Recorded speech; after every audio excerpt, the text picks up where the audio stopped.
রাজাকারের বাচ্চারা এদের শেষ দেখব, রাজাকারের বাচ্চাদের আমি শেষ দেখব।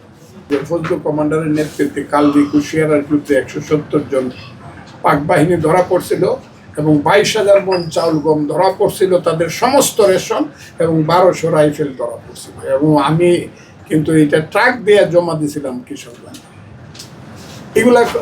এগুলা কোয়েন না তো না, তো এগুলো বাজে লাগে।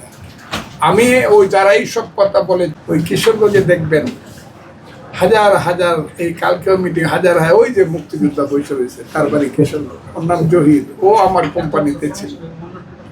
এই যত আছে কিশোর, আমি কিশোর কি করলো অনেকে বলে, তো অনেকে তো বলে অনেক কিছু বলে, কেউ মুখ কেউ না। আমি তো অনেক ছোট মানুষ, এদেশের যারা অনেক বড় বড় মানুষ আছে তাদেরকে নিয়ে মানুষ, আরে উনি তো কেউ না, কে আইব, কে আইয়ুব বিন হায়দার, কি পাগল ছাগল, আমি কাউকে চিনি না। কিন্তু সে কিন্তু বলছে যে না, আমার কাছ থেকে যেটা নিয়েছে এটা ঠিক না।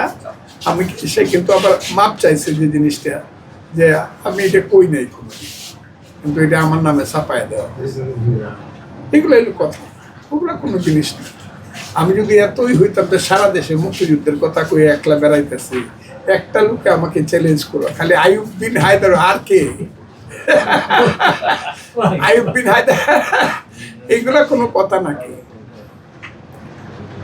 খুব ছোট কথা। আমি যে যুদ্ধ করছি, এই কালকেও বলছি, এলংজুরিতে যে যুদ্ধ করছি, 27 জন লোক হানাদার বাহিনীর স্টিল বডি স্টিমারের উপরে সুনামগঞ্জ যাওয়ার পথে LMG রাইফেলে গুলি করছি। এগুলা হাজার হাজার মানুষের সামনে বলে আছে এবং সবাই হাত তুলে বলছে ইয়েস, আমরা সব জানি। এগুলো কথা নাকি? আমি যে 9ই ডিসেম্বরের যুদ্ধ করছি, শেষ যুদ্ধ, এরপর আর আমি যুদ্ধ করি নাই। সেই 9ই ডিসেম্বরের যুদ্ধে 3 জন ছিল আমার সাথে, আমি সহ 3 জন। আমি কমান্ডার, আমার ডেপুটি কমান্ডার নেহারেন্দু দেবনাথ, আর আমার আরেক কমান্ডার আবু তাহের ঠাকুর। এই 3 জনে মিলে 170 জন পাঞ্জাবি দৌড় সৃষ্টি মারে গুলি করে কাটকালের যুদ্ধে, কালনি কুশিয়ারার যুদ্ধে। ওখানে দেখবেন হইতেছে সাংঘাতিকভাবে, আমি না করতেছি কিন্তু মানুষ কিন্তু ওখানে স্মৃতিস্তম্ভ করবে।